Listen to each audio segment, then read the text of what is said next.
Impact of Influence. Covering true crime throughout the Southeast.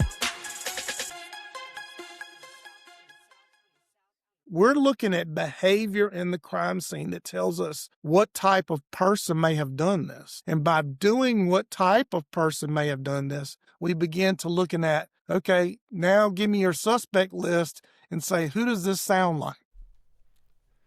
That is the voice of Bo Barton, a former homicide detective and profiler. More with him coming up in just a few.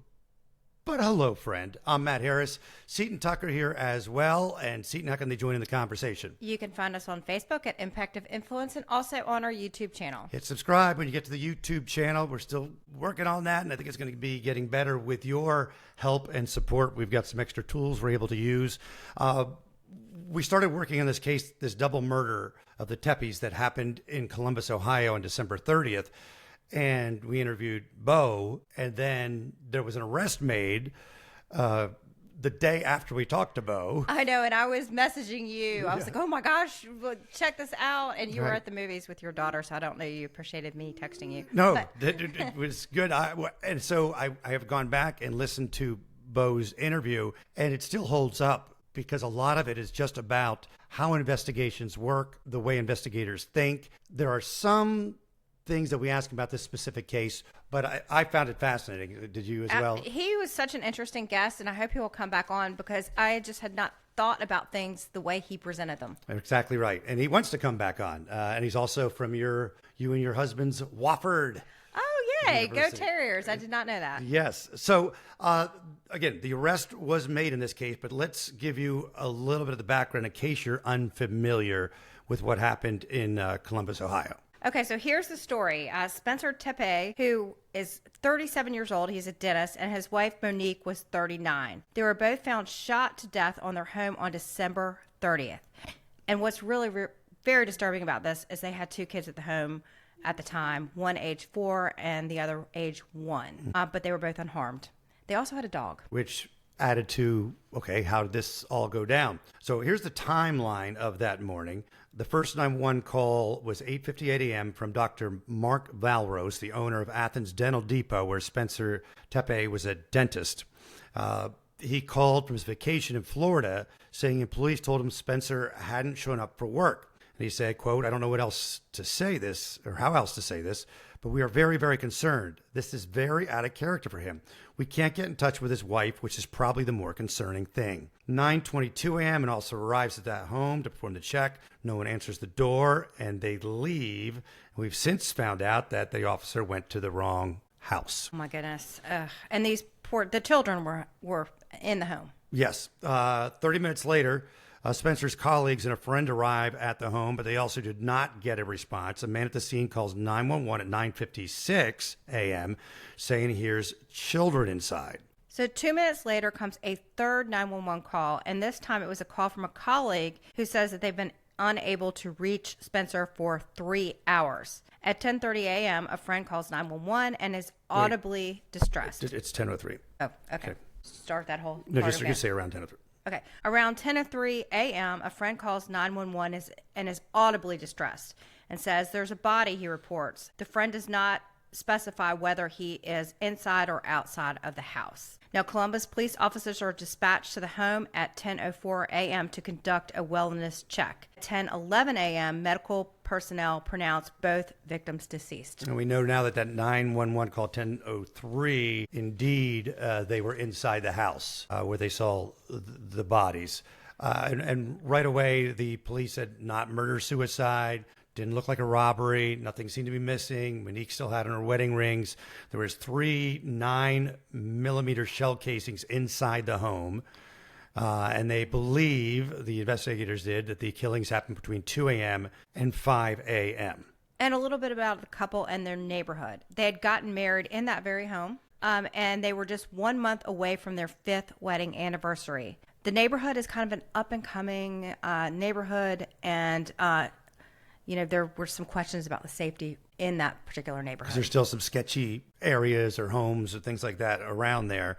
And then things started coming out, which made people wonder what's going on. Because, it's obviously a very odd murder, double murder. You don't hear about this happening. A couple with 2 kids, successful. He's a dentist. No sign of break-in, no robbery. Yes, no break-in. It just and during the holiday season, the day before New Year's Eve.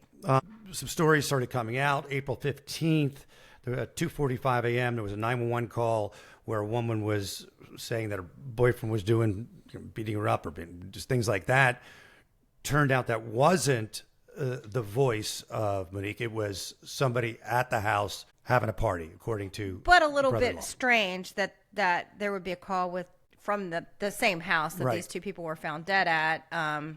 It's something you had to, at 2:45 a.m. I believe it was a weeknight. So that's a little unusual right there. and you'll hear in the interview with Bo about how you have to investigate that. You have to investigate everything. So they don't say, hey, you were just laser focused on somebody. Also on December 19th, a 911 call from a house, which is about a 3-minute walk from the Tepe house, and someone banging on the door loudly, trying to break in, but then it just stopped. And then we also heard near the end of that last week that there were police activity at the relatives' houses. Yeah, which I mean, I think that could make sense that if they don't know, at that time where they suspected someone, that they would just want to keep family members safe. And so then Saturday, there is the arrest.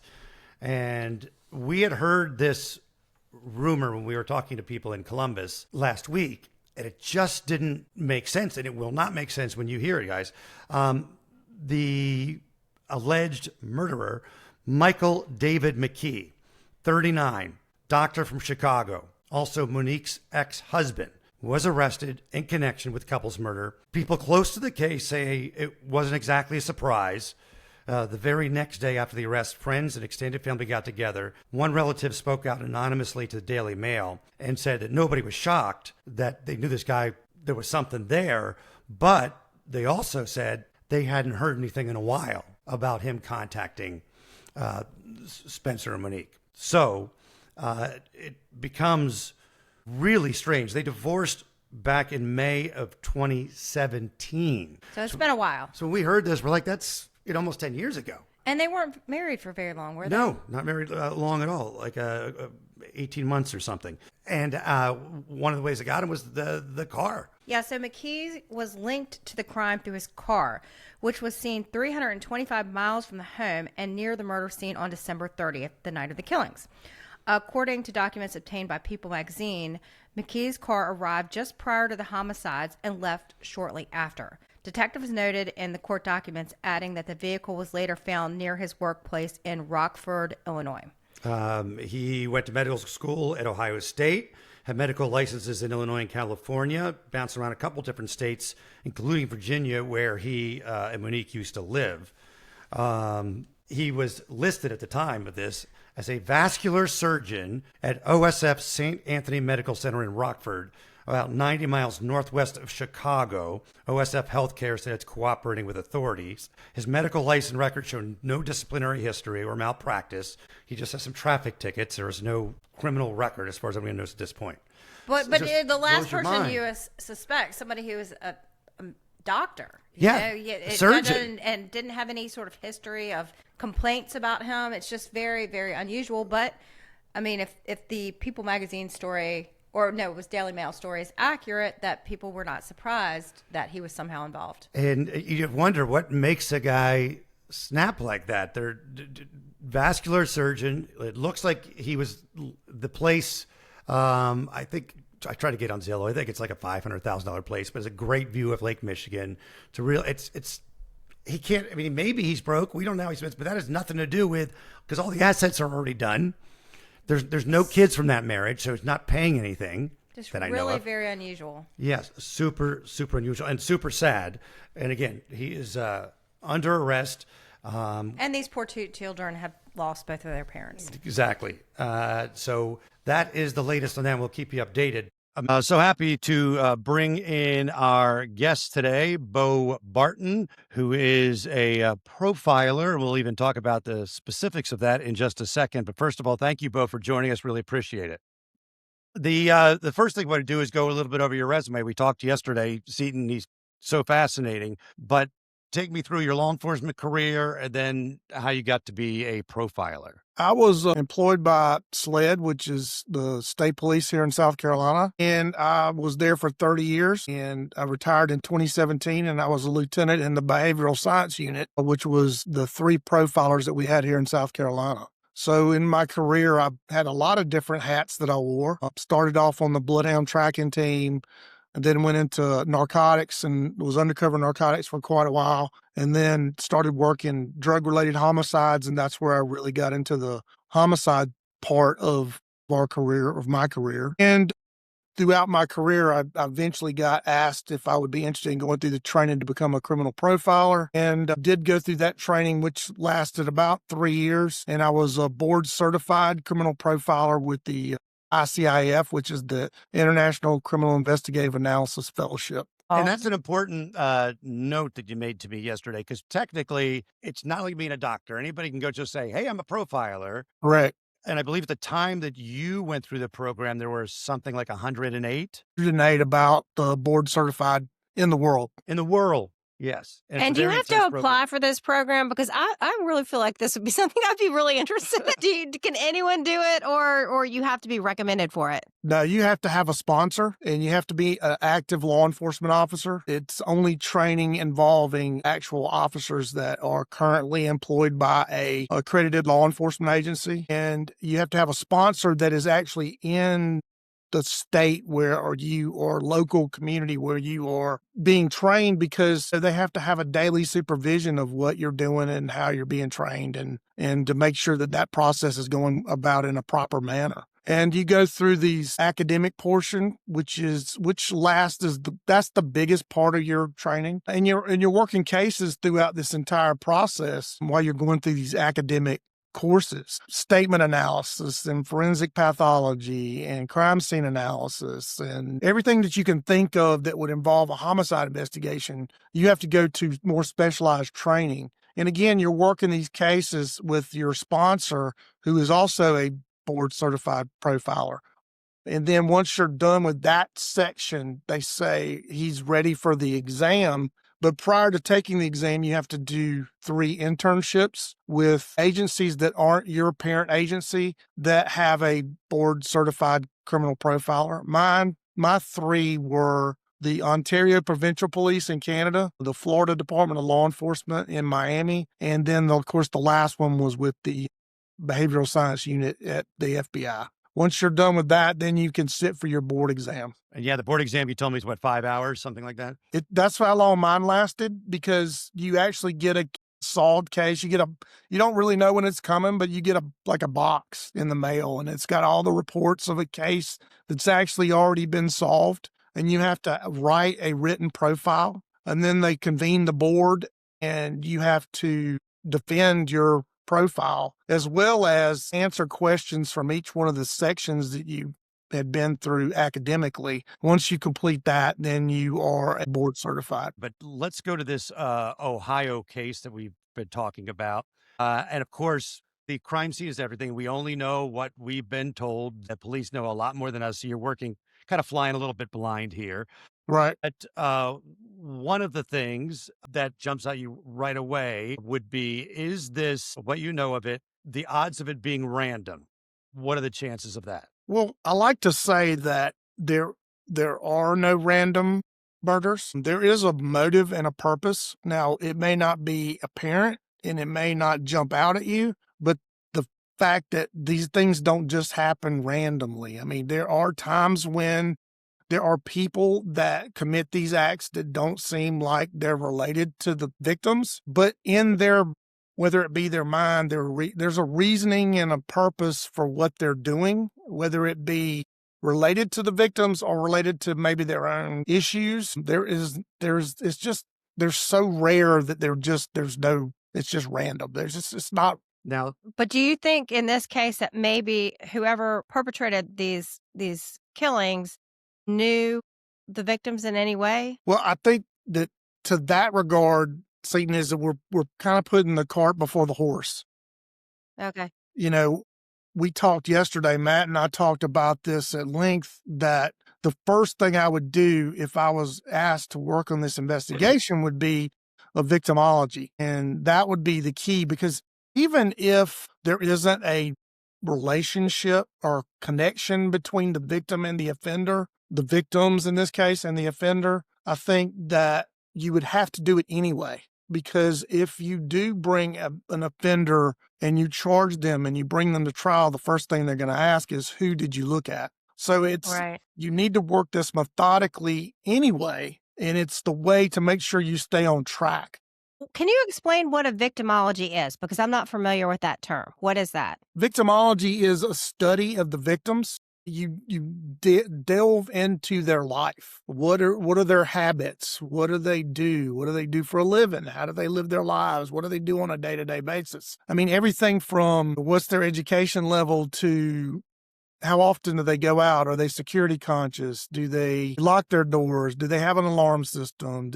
Everything you can think about. Do they have a criminal history? I mean, there's so many things that you have to assess their risk of becoming a victim of a violent crime. It's called a risk assessment, which is part of the victimology. So are they a high risk victim, which would be, for an example, would be a sex worker that works on the street? They would be a high risk victim because they come into contact, based on their profession, they come into contact with the criminal element. Okay. Or like a known drug user or something like that. That would be a high risk.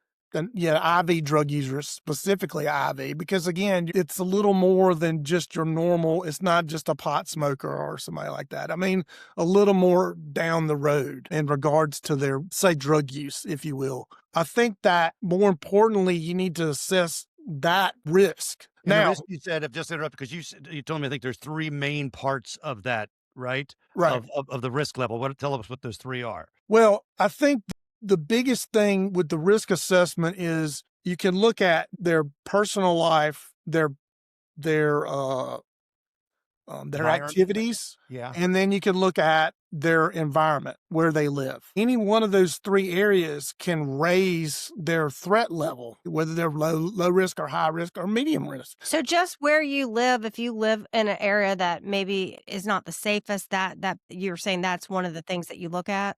It raises your risk. It doesn't mean you're a high risk victim or a high risk potential. It just means that it raises your risk of someone who lives in a, upper middle class neighborhood that is gated and has security and, those things. I mean, that's going to raise your level, but does it make you high risk? Well, if you're safety conscious and you're not associating yourself, I used to talk to my kids, and when I would teach homicide classes, I would say, if you're where you're supposed to be, doing what you're supposed to be doing, with whom you're supposed to be doing it with, then the chances of you becoming the victim of a violent crime are probably slim and none. Now, does lightning strike, and does sometimes people that are low risk run into those type of incidents? Yes, but they're extremely rare. I mean, we don't want to talk about the outliers when we have to work this case methodically as law enforcement.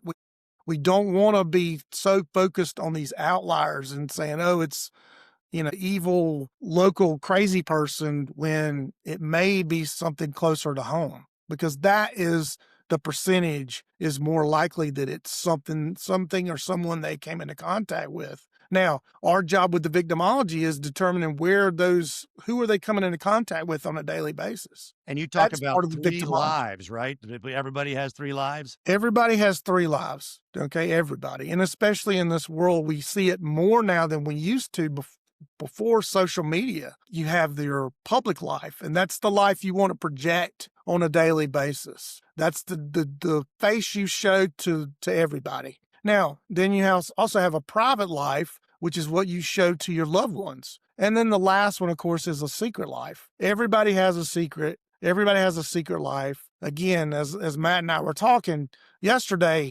Matt may tell me what his secret life is, and I go, my God, that's your secret? And I may perceive it as being absolutely nothing, but he doesn't want the world to know that part of his life. And we will sometimes go to great lengths to ensure that we don't. And what gets you killed is your secret life, not your public or your private life. Well, that scares me. That made me think about bad things. I was like, I don't want to think about Matt's secret life. Too much of it. Too much of it. Yeah. So the one of the things we talked about, so you got the victimology and whatnot, is I asked you about one of the important things would be getting their phones, getting their bank records, and that sort of thing, and how difficult and That quickly is. that might happen. It's very difficult. I mean, it's again, we see what we call TV crime. And, everything gets wrapped up into a nice bow and within even if it's on Netflix, I mean, 8 episodes, which that sounds great. It's 8 hours. Do you think we can solve a case in 8 hours? Sometimes we can, but it's usually a smoke and gun homicide. That's not something this is now, again, we're talking about getting those records. That can take sometimes months to get those, unless you have the cell phone, you can do a download. And I mean, sure, we can get emergency orders, but it's hard to get emergency orders when the victims are deceased. If the phones are missing, that would signal something, right? Yeah, absolutely. Again, say that when you have to look at not only what do the offenders bring to the crime scene, is what do they take away from the crime scene. I mean, sometimes what they take away from the crime scene is not is more important than what they bring to the crime scene, because they're significant. We've had cases where the offenders would take things not of monetary value, okay? Things like pictures and driver's license, and that indicates more of an individual who is more focused on reliving the crime. That's why they want to see their photos and their pictures and things that you If wouldn't normally see people take. 'Cause when people say, "Oh, what was taken from the crime scene?" they go TVs, things of monetary value. But in these cases, sometimes it can be things that are not monetary value that are more significant to the offender.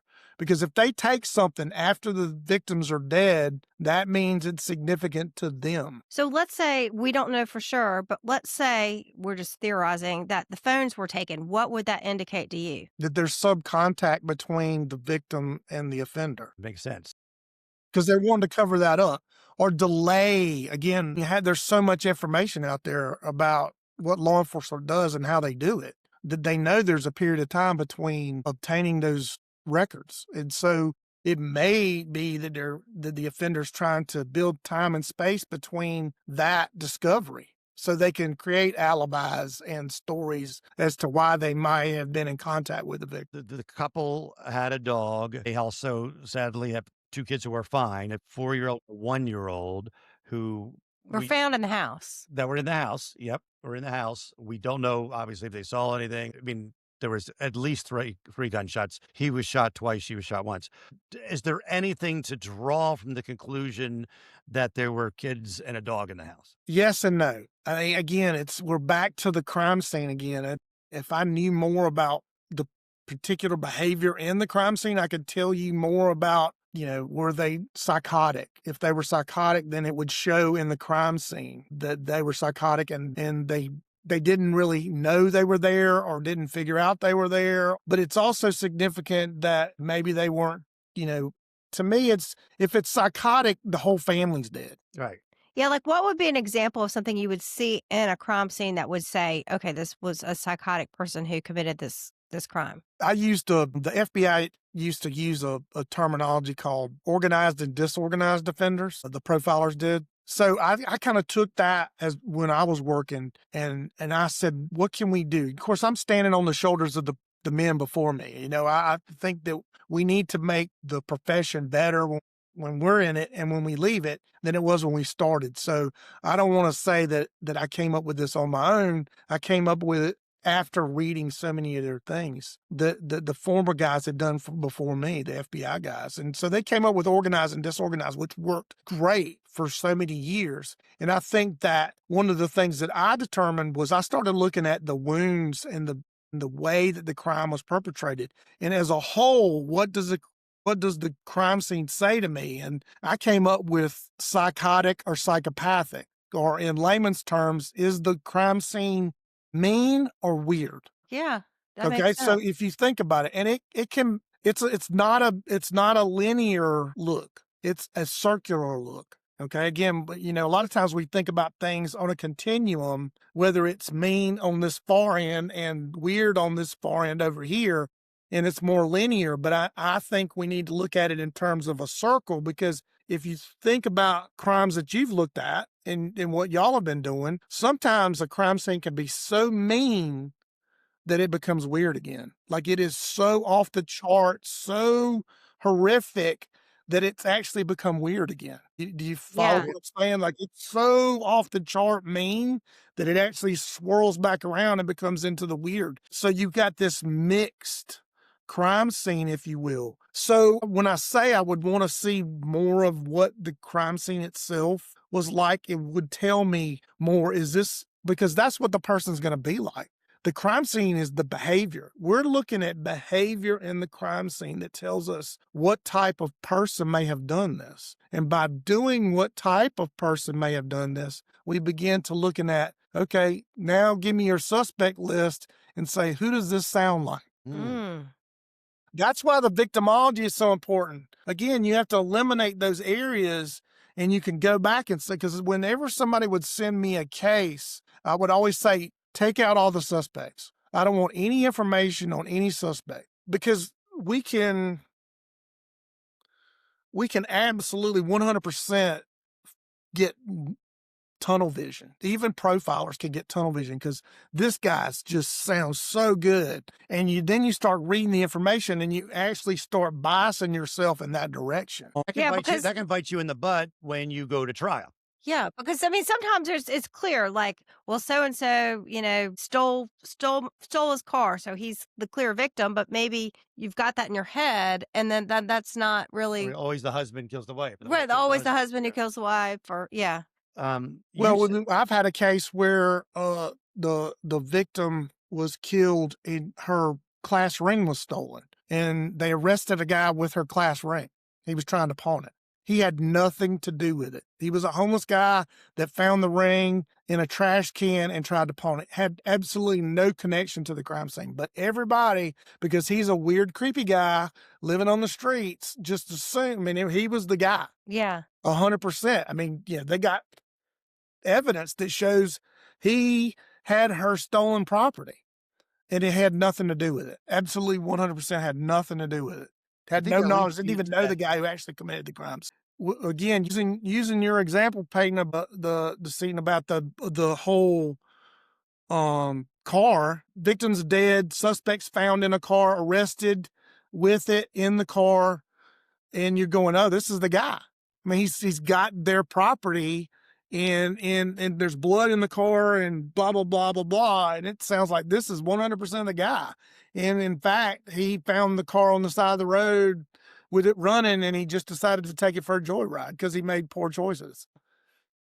You don't want to got focused yourself in this direction where you just absolutely get tunnel vision. And that's the thing that I would always try to do is say, don't send me anything about suspects. But once you get the crime scene under wraps about, is it mean or is it weird? Then we go back and something we talked about yesterday, Matt, with the canvas questions. When you're going back and interviewing people in the neighborhood and you would say, is the crime scene mean or weird? So if the crime scene is really odd, there's some odd parts of it, then you would go in and you knock on the door and you ask the neighbors, who's the 3 weirdest people in the neighborhood that you see walking around? Can you tell me who they are? Now, there's a reason why you ask, who are the 3 oddest people in your neighborhood? You're not asking them to say who could have committed this crime. You're asking them to name 3 odd people. And so they feel comfortable that they're not fingering somebody or ratting somebody out. They're just saying, hey, the guy asked me who's the 3 weirdest people in the neighborhood. And also, you're going to ask when we were talking about canvassing, that first night or the first time the word comes out that they've been murdered, the answers you're going to get are going to potentially change over a matter of days, right? So you've got Because you get the 3 questions you're going to ask when you knock on the door. Did you hear anything? Did you see anything? Do you know who could have done this? And the answer will be almost all the cases, no. And because if you're an average everyday person and you're living in a neighborhood and your 2 neighbors get murdered, you can't even, especially in that first 24 to 48 hours, you can't even fathom that somebody next to you got murdered. Because let's be honest, most of us aren't faced with living beside somebody who gets murdered. I mean, think about it. How many people, just the 3 of us, how many of our neighbors have been murdered? not run for me. Exactly. So your mind can't even wrap around who could have done this, and you're like, I have no idea, you know. So And you got to give so them some time to think, give them time to think. You know, it's like even gunshots, even gunshots. Did you hear anything that night? In their mind, they're going to go, well, no, nothing out of the ordinary. Well, it's December the 30th. I assumed it was fireworks. Did you hear any fireworks that night? About what time was that? Right? Because most people, when they hear something, their brain's going to hear that noise and it's actually going to fill in the gaps and say, that's got to be fireworks. No, I lived inner city one time, and I knew when I heard a gunshot. I would wake up. I was like, my husband and I were looking, just like, yeah, no, did you just hear that? That was a gunshot. yeah. Yeah. Well, I mean, and some people will, but I would venture to say that most people, they fill in the gaps and they can't wrap their brain around what it is they're hearing or seeing. And let's be honest, most of the time you're gonna absolutely 100% fill in that gap. Now, going back to the profile, if you will, I don't know what the numbers are now as they were when I retired in South Carolina and in the nation as well. 85 to 90% of violent crime was intra-racial in nature. White on white, black on black, Hispanic on Hispanic, whatever area you want to look at. You know, that's going to be significant of the neighborhood and the traffic in the neighborhood, okay? If it's an all-white neighborhood or a predominantly white neighborhood, somebody white walking down the street at night, even if it's weird, they're going to say, did you see anything out of the ordinary? And they're going to go, no. Now, you're in a predominantly white neighborhood and you have African-American walking down the street, they're going to go, yeah, I saw a black guy walking down the street at 3 o'clock in the morning. I mean, that's not a bias. It's just, it's not normal. We don't see that. The problem you have in this neighborhood in Columbus is it's a area of transition. So you've got a block away, 3 blocks away, you've got a significant area in which you have the criminal element. So when you say, did you see anything out of the ordinary? They're going to go, well, where we live, we see everything out of the ordinary. I mean, Right. it's, they're telling what we're going to see from day to day. So you're not going to get a lot initially until you can kind of drill down on the crime scene of what type of offender it is we're looking for, because you're just throwing a big wide net. Now, we have to do that because that's part of it. You may get something out of that initial canvas, but then you have to actually go back once you've drilled down and figured out what type of crime scene we're looking at. Then you go back and ask the more pointed questions like, Because it might not be in that neighborhood unusual to see somebody who was homeless, right, or something like that, or a drug deal or something like that. If that is normal for the neighborhood, then that's not unusual. or a I'm gunshot, not saying it is. I'm not or a familiar with this. gunshot as in your case, or a Yeah, gunshot. or a gunshot. Yes, it was not unusual in the neighborhood I lived in to wake up in the middle of the night and hear a gunshot. That wasn't unusual. And would you have, if it's a normal type thing for you, would you have noted what time it was? You would just say, yeah, it was sometime in, I might look at the clock and say, oh, it's 2 a.m. and there's a gunshot. But again, I would hear gunshots several times a week in the middle of the night. right. So, you become normalized to it. It Yeah. becomes your normal.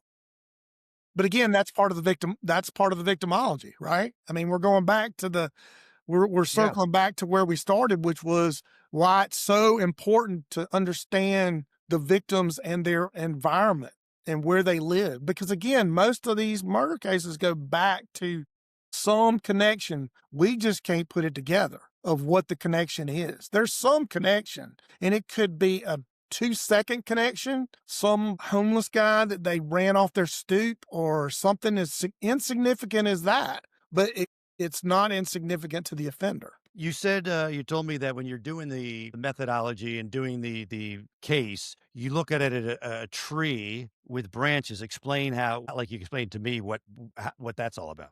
Yeah, and so what you do is if you think about your investigation like a tree, and you want to have a really solid base, so you want to work as much as you can on the front side of crime scene victimology.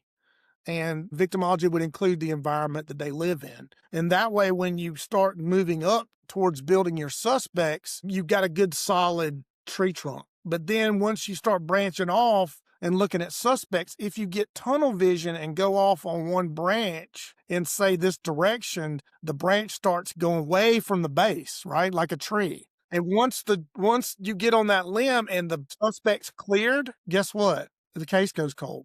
If they don't Wait, go so they're on where? that branch. They don't go back to the bottom. You got to Right. go back to the bottom and start again and build that solid foundation to go back. That's why cases go cold, because we don't go back. We're looking for the joint that goes from the base of the tree to the limb. We go back to the base, not all the way down to the bottom. We need to go all the way back down to the bottom and start again and go, okay, where did we get off track? Right. Where did we miss? What are we missing here? You, in this case, would you test the kids for being drugged or something like that? Like to keep them quiet or whatever. I mean, I think that would be a normal thing that most wellness checks would do. I mean, you would do a blood draw to see if Or the dog. the dog too. Again, I don't know what kind of dog it is. That was the thing. I wouldn't. The Labra poodle or doodle, Doodle, or one something. of those. Labradoodle. Yeah. That's a pretty significant dog. I mean, that's not a small dog. Right. And most dogs will, in my experience having dogs, most dogs will bark when someone they're not familiar with comes to the door or enters the house. Not that they would attack, but and again, we don't know. These are a lot of just questions out there. We don't know if the dog was barking when someone entered the house. We don't Right. know. We didn't hear it on 911 call apparently, but I don't know. It was, somebody asked a question. What was it? Is there any way, just from what we know, to assume one way or the other that it was premeditated or not premeditated? Again, premeditated is back to, it can be premeditated 1 second before you do it. I mean, if you've decided Yeah. that's, You went there I with would a gun. say, based on what little we know, they were killed in and around their bed. Yeah. So to me, that says it's targeted. Would Because why would you, if it's a break in and they're in the bed, why are you killing them? right. I mean, if they're not up and confronting you, every case that I've worked where it was a break in or a home invasion, the reason why the victim was killed was because they were confronted. They confronted the offender on their way out or during the robbery. And so the offender panics, or they say, well, I got to get out, so I'm going to kill them because they now present a threat to me. But there's no reason other than targeted. There's no reason to kill somebody in the bed because they don't pose a threat to you. is there anything, again, we only know what we know or whatever, that would lend that it's a paid for hit? No, that would be down the road. I mean, that Okay. would be something that you would have to look at. Gotcha. Something I was thinking about this morning was, there's, to me, in my studies, there's 3 motives. As long as from the time we climbed from the primordial ooze and lived in the caves to the time now where we're so technologically advanced, there's 3 motives. And there's money, sex, and personal conflict. That's it. Now, those 3 categories there's a lot of offshoots, A, B, C's, and D's in that, especially personal conflict. But it doesn't appear that it's a money based on what we know. And again, we don't know enough about the crime scene to know that if there was any sexual element to it, but it doesn't appear as that. So, I mean, to me, we're back to the third, which is personal conflict. Again, I don't want to, because we don't know enough, I don't want to go so far as to say it's a significant personal conflict. It's significant to the offender, but the victims may have never known that they offended somebody or had a conflict with somebody. Because if it's, say, a homeless person with a mental issue that has offended them by running them off or anything like that, they may think that's the victims may think, well, they just had a normal run-in with somebody sleeping on their stoop, but the offender in their own way is absolutely, I got to kill these people because it's a conflict. Again, that's just a possibility. And if someone owes someone, let's say somebody owes somebody money, and this guy's a dentist, you're Mhm. probably not going to kill them, I would assume, because you want your money. You ain't getting your money. If you Right. kill them, you ain't getting your money. Working the drug-related homicides that I did, there does become a point at which you kill them to send a message to other people that owe you money that if you don't pay me, you're gonna get it. But the message, if someone's sending a message It's very clear what the message is. Everybody's talking about it. So when you send your informants out on the street as law enforcement and say, what's the street saying? Then they would mention something that, oh, well, they owe JoJo money and JoJo got them. Because again, you don't get anything out of the message if nobody understands what the message is. True. Well, let's talk about this. There was another 911 call Yeah. which happened. What was the Here. proximity of that? There was another 911 call placed from the home. Oh yeah, there was one that was. I think it was. I'm gonna get it, April 15th, 2:45. Yeah, the a.m. woman that Yeah, the called woman about. and said there was somebody dropping her up, and now they're saying the brother of the victim said that's not her voice. That's somebody that was visiting. Yeah, that they entertained. But to me, that says more about we're getting back. I hate to keep saying this. We're back to victimology, the Yeah. type of people they may have surrounded themselves with. Because it was a Tuesday night, and what was the time of 2:45 a.m. 2:45 a.m. on a Tuesday night? Just that seems just Sketchy? very strange, Sketchy? considering they had young children. It's a Tuesday night. I mean, I don't know what was exactly happening in this call, but it seems weird to me. Sketchy. Yeah, sketchy. Extremely sketchy. But again, we're back to that's something you're going to have to clear up as law enforcement, no matter what. If it's not completely 100% not related, you don't think a defense attorney's not going to bring that up? Oh, well, who's this guy? Did you ever identify who these people were and who they were and what they might have been doing at the house at 2:45 in the morning? And if you say, well, no, we didn't because it wasn't relevant, then that's, that's putting a question in the jury's mind. So So that's that- always in it's- your mind when you're working the case is not only to find the person, but how will this play in getting a conviction? Absolutely. Because if you don't, then you're only halfway there. You have I to mean, explore all the branches. You do 100%. If you don't, then you're not getting a conviction because you're building a case that a first year law student could drive a truck through. I mean, and does that do the community any good? Okay, good. You get them off the street and then everybody feels safe. But the fact of the matter is they're not safe because they're going to get off. I mean, is that what we're there for? And the answer is no. And I've never worked with Columbus PD. So, I would, based on what I do know, I would say that they're probably doing all this and they're just being completely closed-lipped about it because that's just doing investigative security. I mean, you don't want these things to come out. So when you do identify somebody, there's things in the crime scene that only the offender would know because it hadn't been in the media. Right. So leaks could really crush the investigation. Do leaks ever help the investigation? Sure. Yeah. Sometimes they do when you're trying to develop witnesses.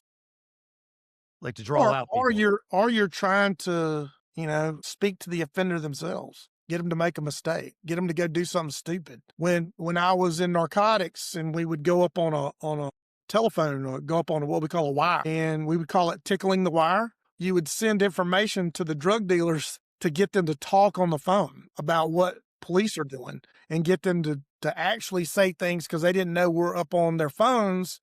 So we would tickle the wire. So it's a similar tactic where you would have a suspect in mind and then you would kind of poke them in the media and see if they would do something or say something to somebody. And that would develop information that a witness be able to come in and say, yeah, he told me that blah, but that's not the way it happened. And it was an accident. You know what I mean? So oh, well, we're just trying to poke the suspect into saying something stupid. Now, there are rumors that there are a police presence at the main relatives. Is that a sign of anything, or is that just we want to keep everybody safe till we figure this out? It could be any of the above. I mean, Okay. it really could mean a lot and it could mean nothing. Okay. It could mean absolutely nothing. It could be just It what could we're be doing. it could be a PR thing.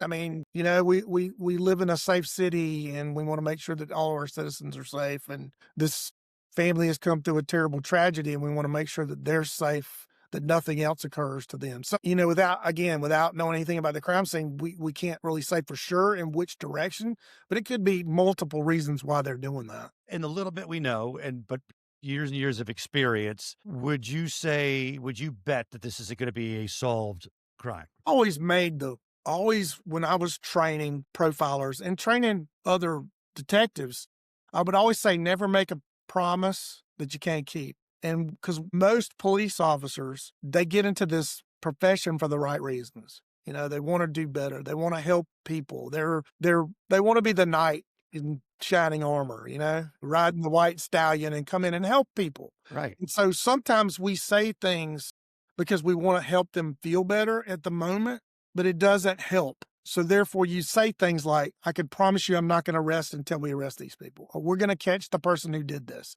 You can't make those promises because God knows what you know, there's so many reasons why you wouldn't be able to solve it. Right. You know, that you don't want to make those statements. And so the same thing was, do I think it's solvable? Yes. Do I think they're going to solve it? I don't know, because there's so many variables that go into this. I mean, we're talking about multiple victims. God, there's so many variables with that. I mean, if you got one person dead by themselves that lives by themselves, man, that's a lot easier than you got a family living in a neighborhood that's in transition, that's got kids, and they got multiple tentacles that are out and coming into contact with all these different people. The suspect pool is huge. Can I ask you? So one of the children, I think, is 4 years old. Mhm. As a former law enforcement, what do you do with a potential witness who is of this age? Obviously, the 1-year-old, I don't think, you can't interview a 1-year-old, but a 4-year-old, can you get information from a 4-year-old? So I think it would be limited. Obviously, they're going to do a forensic interview, a child forensic interview, which is, you know, standard SOP, standard operating procedure that we would interview. I don't, as me, if it was my case, I wouldn't be hoping that I got a hold. I mean, you know, I would, if I did, I'd be great, but I wouldn't be You holding. obviously can't put a 4-year-old on a witness stand. Yeah, you're not going to put it for it. You know, it can help you down a certain direction of monsters that came in black coat. I mean, you may get something like that out of it, but I mean, something specific, I wouldn't think you're going to get a whole lot. But you're going to look like, I know it's on movies and TVs, they just go, oh, there's a camera at that convenience store. That's going to see something. That's not quite that easy to string together all ring cams and surveillance video. I assume that's going to take time. But see, to me, all that's great. That's great stuff. It's DNA. DNA is great. It takes forever to get DNA back. I know our backlog when I was there was 6 months to a year. Wow. Okay. I mean, because there's so many cases involving DNA, and there's just not enough money to hire all the people they need to test all the DNA that they get. And so I think that nothing beats good old fashioned police work, getting out, knocking on doors, talking to people, talking to informants. If the street,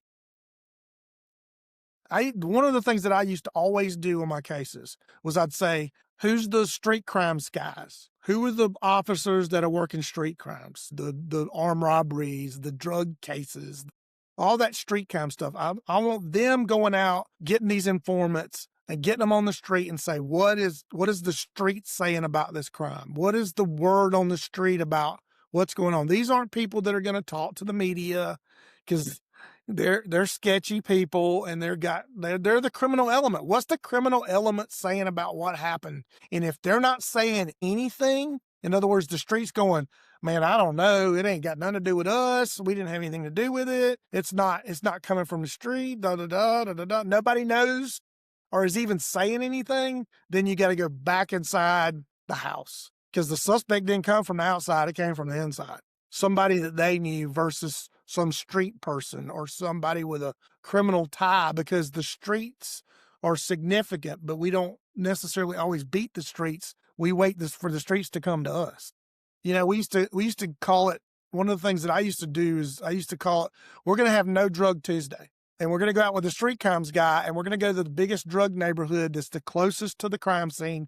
And we're going to shut down all drug traffic for every Tuesday. And then you're not arresting everybody. You're just sitting out there in patrol cars. And then you're talking to people and you're going, we're going to be out here every day until somebody tells us what happened over there. And they don't want their commerce interrupted. It don't want the commerce interrupted. And as soon as we solve that thing over there, you know where we're going to be. We're going to leave your neighborhood and we're going to go right back to where we started, working all this stuff over here. So if you don't want us coming over here every day, sitting out here, disrupting your commerce, then you better find out what happened. This has been great. and it's like loved it. Rhea, very, very interesting. I know you've been involved in a lot of other cases. I hope that you will come back on and talk to us about some of those, especially the lizard man. Good tease. I That's know, a good that's a good tease. Me and Maury Povich. Yeah, but Martin, thanks, man. I really, really appreciate your time. Okay, thank you. Thank you Bo. so much. All right. Loved it. Very interesting with Bo. We're going to have him on again for sure. If you want to reach out to us, you can do it through Facebook or YouTube. And we're getting some different comments. Tons of comments on our Facebook page about our last episode that was on the beach, Parker's outrage lawsuit. I think there were like 90 comments on that or linked to that episode, as well as I did post my high school photo. So in case you want to go and check that out, you can look at it. It's lovely. So I put a poll out there to, we had a lot of people say that they would never shop at Parker's Kitchen Because of this the because outrage. I asked that question. I said, okay, would you shop at Parker's Kitchen? 49% said yes. There were 214 votes. About 50-50. 17 votes said no because they sold alcohol to underage customers. That was only 3%. Then I said no because they engaged in activities that harmed the beach family. There were 66 votes for that, 15%. No because they harassed and bullied journalists. That got 37%.